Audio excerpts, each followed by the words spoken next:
ఇటీవల మాజీ మంత్రి బాలినేని శ్రీనివాసరెడ్డి జనసేన చేరిక గురించి మరి మీడియాలో అంతా కూడా ఒకలాంటి హడావుడి మరి వస్తూ ఉంది. మేమందరం కూడా గమనించి నవ్వుకుంటా ఉన్నాం.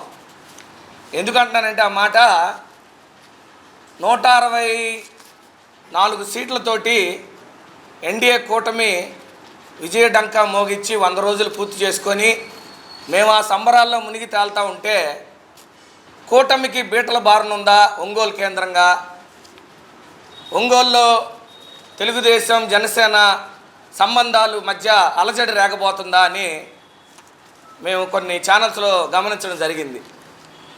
దీనికి సంబంధించి మా మీడియా సోదరులందరికీ కూడా నేను 2 చేతులు జోడించి చెప్తున్నా, దయచేసి అటువంటి స్టేట్మెంట్స్ మరి మీరు అది ఆలోచించండి. ఎందుకు చెప్తున్నానంటే ఒక పక్క 14 ఏళ్ళు ముఖ్యమంత్రిగా చేసి 52 రోజులు అన్యాయంగా జైలు జీవితం గడిపి ఒక సైకో రాక్షస పాలనని జయించి పవన్ కళ్యాణ్ గారి యొక్క సహాయంతో, మోడీ గారి యొక్క సహకారంతో కూటమి ప్రభుత్వం వైసీపీ గుడ్డలూడదీసి బజార్లో నిలబెట్టింది తెలుగుదేశం పార్టీ ప్రభుత్వం. మరి ఇటువంటి పరిస్థితుల్లో చంద్రబాబు నాయుడు గారు పవన్ కళ్యాణ్ గారు గౌరవం ఏమాత్రం తగ్గకుండా ప్రభుత్వ కార్యాలయాలన్నింటిలో కూడా ముఖ్యమంత్రి ఫోటోతో పాటు పవన్ కళ్యాణ్ గారి ఫోటో కూడా, డిప్యూటీ సీఎం ఫోటో కూడా పెట్టాలి అనే స్టేట్మెంట్ తోటి ఏదన్నా చిన్న ఎక్కడైనా కన్ఫ్యూషన్స్ ఉన్నా కూడా అందరూ కూడా ఒక్కసారిగా సెట్ అయిపోయారు. ఏంది పవన్ కళ్యాణ్ గారి మీద చంద్రబాబు నాయుడు గారు ఇంత ప్రేమ అంటే, ఆ అలయన్స్ పొత్తు ధర్మం పాటించడంలో దేశంలో బహుశా చంద్రబాబు నాయుడు గారికి ఎవరు కూడా సాటి రారని నేను చెప్తా ఉన్నా. ఇకపోతే ప్రకాశం జిల్లాలో కూడా దామచర్ల జనార్దన్ గారి నాయకత్వంలో నిఖార్సైన ఒరిజినల్ జనసేన కేడర్ కూడా చాలా సంతోషంగా పోతూ ఉన్నారు. దానికి నిదర్శనమే జనార్దన్ గారు ఎన్నికల ప్రచారంలో ప్రతి అడుగులో రియాజ్ గారు ఉన్నారు. జనసేన అంటే క్యాడర్ ఉంది. ఆయన గెలిచిన తర్వాత విజయోత్సవ ర్యాలీలో కూడా జనార్దన్ గారి పక్కనే రియాజ్ గారు ఉన్నారు.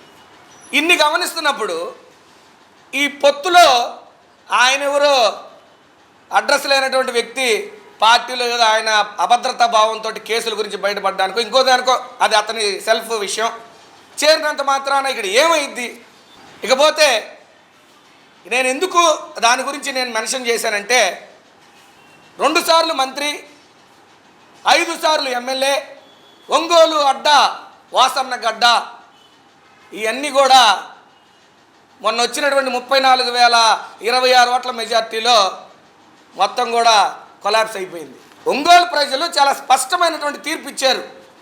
మాకు నిజమైన అభివృద్ధి, చిత్తశుద్ధి పరిపాలన, నీతి నిజాయితీ, దౌర్జన్యాలు ఇటువంటివి ఏమీ లేకుండా శాంతియుతమైన పరిపాలన కావాలి, ఫ్రెండ్లీ గవర్నెన్స్ కావాలని దామచర్ల జనార్దన్ గారిని ఒక మోడల్గా వాళ్ళు మళ్ళీ తిరిగి ఏదైతే 5 ఏళ్ళు మేము పొరపాటు చేసామని రిపెంట్ అయ్యి 34,026 ఓట్లు అంటే ఒంగోలు చరిత్రలో, ప్రకాశం జిల్లా చరిత్రలో అంత మెజార్టీ ఏ ఎమ్మెల్యేకి కూడా రాలా తెలుగుదేశం పార్టీలో.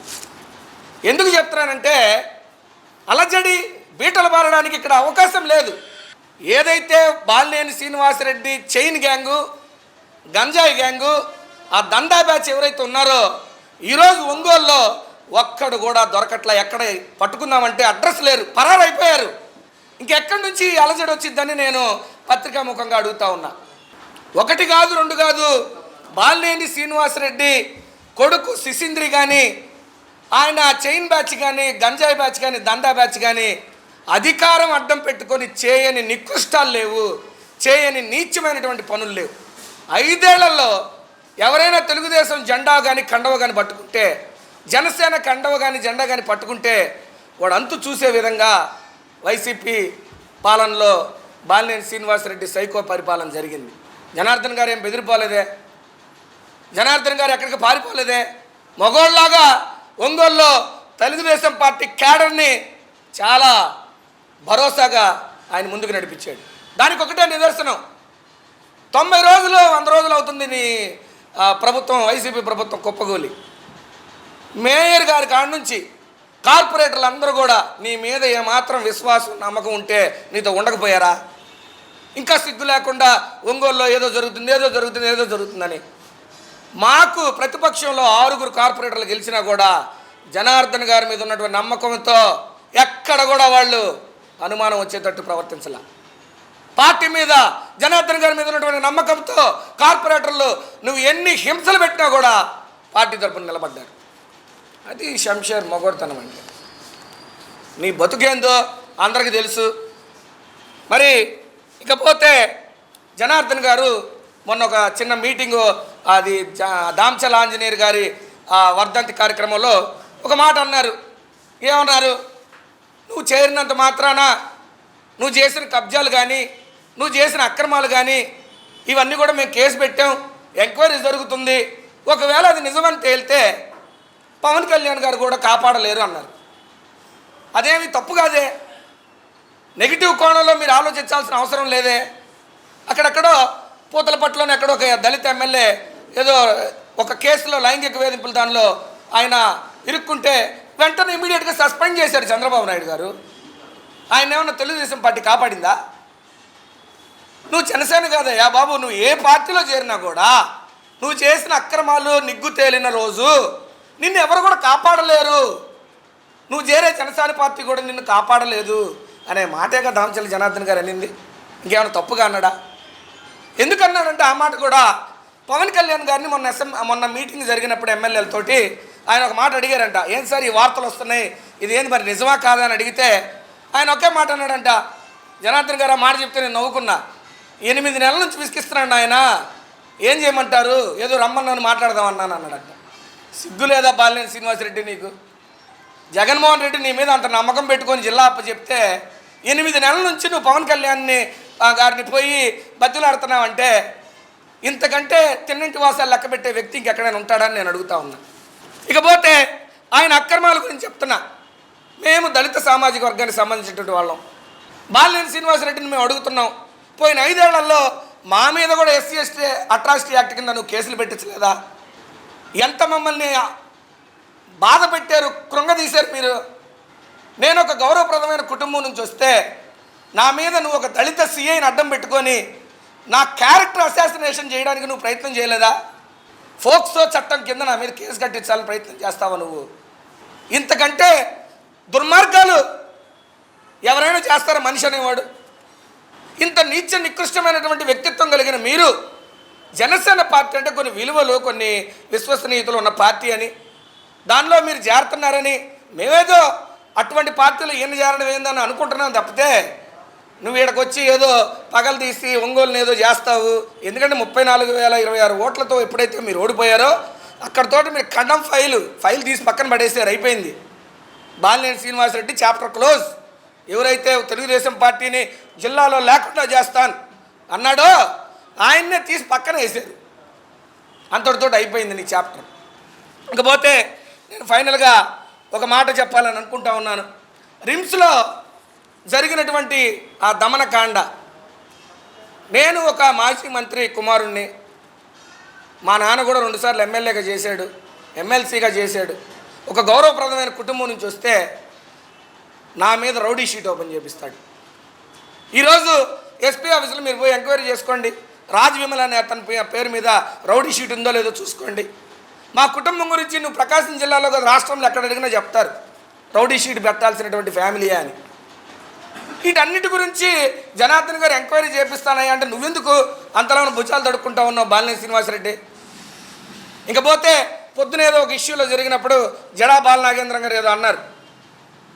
పత్రిక వాళ్ళు ఏమంటారు మీరు దీని గురించి, ఫ్లెక్సీలు చించిన దాని గురించి మీరు ఏమంటారంటే ఆల్ ఆఫ్ ఏ సడన్ ఆయన ఇంకేం మాట్లాడట్లా. ఒకటే మేము అయ్యా చంద్రబాబు నాయుడు గారు జనార్దన్ గారు మీరు చెప్పండి, జనార్దన్ గారు చెప్పమని చెప్పారని నువ్వు చూసావా? ఏదో నువ్వేదో క్యాంటీన్ పెట్టుకున్నావు, ఏదో జనసేనకు సంబంధించి ఏదో పనులు చేస్తున్నావు అని మేమేదో సరే పోనీలు అనుకుంటా ఉంటే చీటికి మాటికి జనార్దన్ గారితో నువ్వు ఎంతకాలం తిరిగావో నీకు తెలీదా?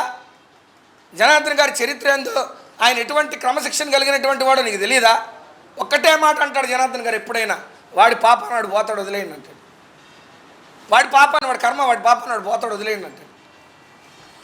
ఇటువంటి పరిస్థితుల్లో మీరు ఈ రకంగా మాట్లాడడం మంచిది కాదని చెప్తూ ఫైనల్గా నువ్వు నీ యొక్క అభద్రతా భావంతో నిన్ను ఏడ బొక్కలో వేస్తారనో నీ కొడుకుని నిన్ను ఎంత స్పీడ్గా అయితే జనసేన పార్టీలో చేరావో నువ్వు చేసిన అక్రమాలు ఇందాక మా సోదరుడు సూర్యప్రకాష్ రెడ్డి గారు చెప్పారు. మా సొంత మండలం టంగుటూరు మండలంలో అనంతవరం విలేజ్లో సర్వే నంబర్లు 409 కాడ నుంచి 386, 444, 43, 42, 41, 40, 39, 21, 19, 18 ఇలా దాదాపు ఒక 20 సర్వే నంబర్ల భూమి నీ కబ్జాలో, నీ కంట్రోల్లో, నీ అండర్లో ఉందా అంటే నీ వియ్యంకుడు కుండా భాస్కర్ రెడ్డి అండర్లో ఉందా లేదా? అక్రమంగా నువ్వు చేపల చెరువులు వ్యాపారం చేస్తున్నావా లేదా? సమాధానం చెప్పాల్సిన బాధ్యత పాలినేని శ్రీనివాసరెడ్డికి, కుండా భాస్కర్ రెడ్డికి ఉంది. వీటన్నిటి గురించి తెలుగుదేశం పార్టీ తరఫున శాసనసభ్యులు ఎన్డీఏ కూటమి ఎమ్మెల్యే అయినటువంటి జనార్దన్ గారు ఎంక్వైరీ చేపిస్తానన్నాడు. ఇవన్నీ రుజువు అవుతాయి. నువ్వు దొంగవని తేలింది. అదేమంటే ఒక మాట అంటున్నాడు. మొన్న ఏదో నేను చూసే ప్రెస్లో, నేను ప్రశ్నిస్తా, నేను జనార్దన్ గారిని, ఆయన ఎమ్మెల్యేగా ఉన్నాడు, నేను జనసేనలో ఉన్నాను అని నేను ప్రశ్నిస్తా. పోయిన 5 ఏళ్ళు ఆయన ఏం అక్రమాలు చేశాడు, ఈ 5 ఏళ్లలో నువ్వు ఎమ్మెల్యేగా మంత్రిగా ఉన్నావు కదా, ఏమైనా బేగకూడదు జనార్దన్ గారిని? ఏం చేయలేకపోయావే? ఏం ప్రశ్నిస్తావు నువ్వు? అయ్యా బాలినేని శ్రీనివాసరెడ్డి, మేము ఒకటే చెప్తున్నావు నీకు, నువ్వు ఎంత స్పీడ్గా పార్టీలో చేరావో మేము కూడా జనార్దన్ గారిని ఒకటే అడుగుతున్నాం పత్రిక ముఖంగా. ఆయన కొడుకు శిశీంద్ర చేసిన దౌర్జన్యాలు, ఆయన వియ్యంకుడు కుండా భాస్కర్ రెడ్డి చేసిన అక్రమాలు, కబ్జాలు, దందాలు ఇవన్నీ కూడా జనార్దన్ గారు మీరు ఎంత వీలైనంత తొందరగా ఎంక్వైరీ చేయించి ఆయన నిజమని నిగ్గు తేల్చండి.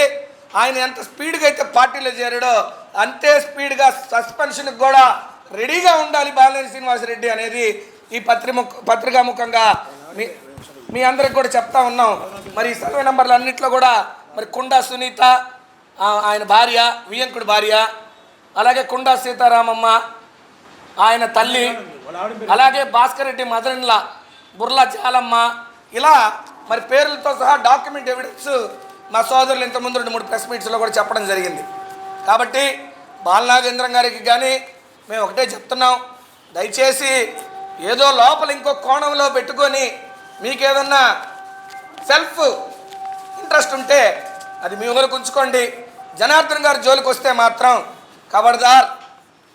ఖబర్దార్, ఎవరైనా ఎంత నాయకుడైనా ఖబర్దార్ అని చెప్తున్నాం. మేమందరం కూడా కార్యకర్తలు కానీ నాయకులు కానీ జనార్దన్ గారికి ఎప్పుడు కూడా కవచంలాగా ఉంటాం. ఆయన మా మీద చూపినటువంటి ప్రేమ కానీ, మేము ఆయన మీద పెట్టుకున్న నమ్మకం కానీ, జనసేన, బీజేపీ, టీడీపీ కూటమిని కానీ ఆ పొత్తు ధర్మాన్ని కానీ మీరు ఏం పీకలేరు.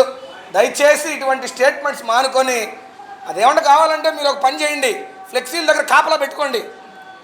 ఎందుకంటే తెలుగుదేశం పార్టీ అధికారంలో ప్రతిపక్షంలో ఉన్నప్పుడు నువ్వు 1-2 కాదు, నేను చాలా ఫ్లెక్సీలు పెడితే చలానా లేదని చెప్పి, అది లేదని చెప్పి తీసేసి నేను ఇంకప్పటి నుంచి చలానా కడతా ఉన్నా. వాళ్ళే చూస్తారు.